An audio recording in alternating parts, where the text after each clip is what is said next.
વિભાગ જાગ્યું અને તહેવાર સમયે શહેરમાં આરોગ્ય વિભાગે તપાસનો ધમધમાટ તેજ કર્યો.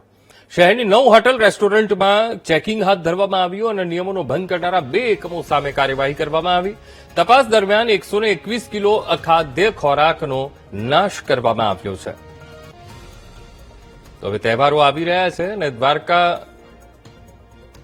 સ્થાનિક તંત્ર એ જાગ્યું છે અને મહત્વપૂર્ણ બાબત એ છે કે તહેવાર સમયે આરોગ્ય વિભાગે અલગ અલગ હોટેલ અને રેસ્ટોરાંમાં તપાસ કરી ત્યારે શહેરની 9 જેટલી હોટેલ રેસ્ટોરન્ટમાં આરોગ્ય વિભાગે તપાસ હાથ ધરી અને નિયમોનો ભંગ કરનારા 2 એકમો સામે કાર્યવાહીનો ધમધમાટ તેજ કરવામાં આવ્યો છે. આજ મુદ્દે સંવાદદાતા હિરેન ફોન લાઈન પર જોડાઈ ગયા છે. હિરેન, હવે તહેવારો નજીક આવતા જઈ રહ્યા છે. દ્વારકામાં પણ આરોગ્ય વિભાગ અત્યારે તપાસનો ધમધમાટ તેજ કર્યો છે. ક્યાં કેટલી તપાસ, હિરેન? જી, ચોક્કસ જણાવી દઉં અંકુર, જે દ્વારકા છે ત્યાં જે 4 ધામોનું એક ધામ કહેવામાં આવે છે, ત્યાં તહેવારોને લઈને આજે દ્વારકા છે ત્યાં મોટી સંખ્યામાં જે લોકો છે તે આવતા હોય છે, જેને લઈને તંત્ર છે તે હરકતમાં આવ્યું છે. પરંતુ તંત્ર સામે પણ અનેક સવાલો ઉભા થઈ રહ્યા છે.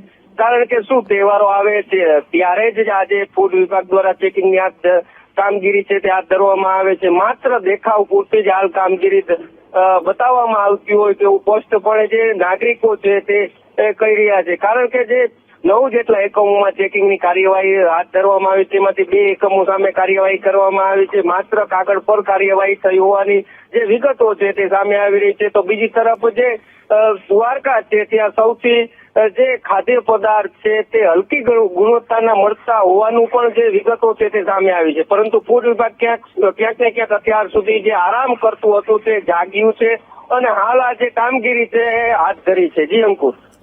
બિલકુલ હિરેન, સમગ્ર માહિતી સાથે જોડાવા બદલ આપનો આભાર.